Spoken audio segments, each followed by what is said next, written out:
শুক্রবার দুপুরে বিজয়নগরের box culvert এলাকায় স্বতন্ত্র প্রার্থী ও ইনকিলাব মঞ্চের মুখপাত্র শরীফ ওসমান হাদীকে অত্যন্ত কাছ থেকে গুলি করে দুর্বৃত্তরা। মোটরসাইকেলে এসে সন্ত্রাসীরা একেবারে লক্ষ্যভেদী হামলা চালায়।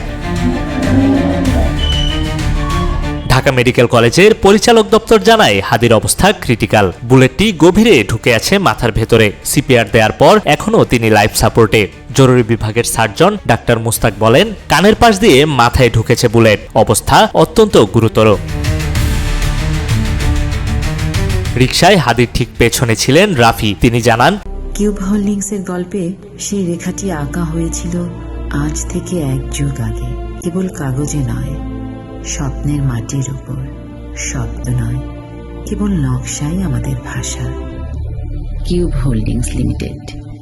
দুজন আরোহী মোটরসাইকেল থামিয়ে সরাসরি গুলি করে পালিয়ে যায়। উদ্ধারকারী মেজবা জানান, গুলির পর মুহূর্তেই রক্তে ভেসে যায় পুরো রিকশা। দেরি না করে হাদীকে নিয়ে হসপিটালের দিকে ছুটে যান তারা।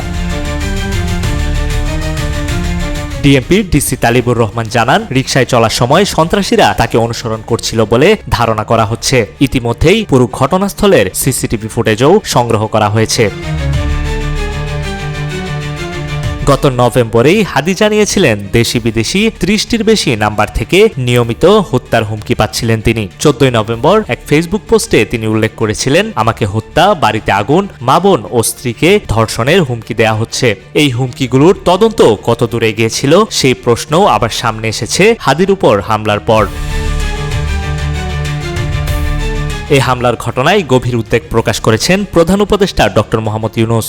তিনি আইনশৃঙ্খলা বাহিনীকে নির্দেশ দিয়েছেন, দ্রুত এবং ব্যাপক তদন্তের মাধ্যমে হামলাকারীরা যেই হোক তাদের আইনের আওতায় আনতে হবে। একই আসনের বিএনপির এমপি পদপ্রার্থী মির্জা আব্বাস হাদীর শারীরিক অবস্থা জানতে ঢাকা মেডিকেলে যান। এছাড়াও জামাত আমির ও এনসিপির শীর্ষ নেতাকর্মীরাও হাসপাতালে গিয়েছেন হাদীকে দেখতে। বিএনপির ভারপ্রাপ্ত চেয়ারম্যান তারেক রহমান এক ভিডিও বার্তায় হাদীর উপর হামলা নিয়ে উদ্বেগ প্রকাশ করেছেন। হাদীর উপর এমন হামলা নির্বাচন বানচালের ষড়যন্ত্র বলে উল্লেখ করেছেন বিএনপির স্থায়ী কমিটির সদস্য আমির খসরু মাহমুদ চৌধুরী। নিউজ ডেস্ক, রূপালী বাংলাদেশ।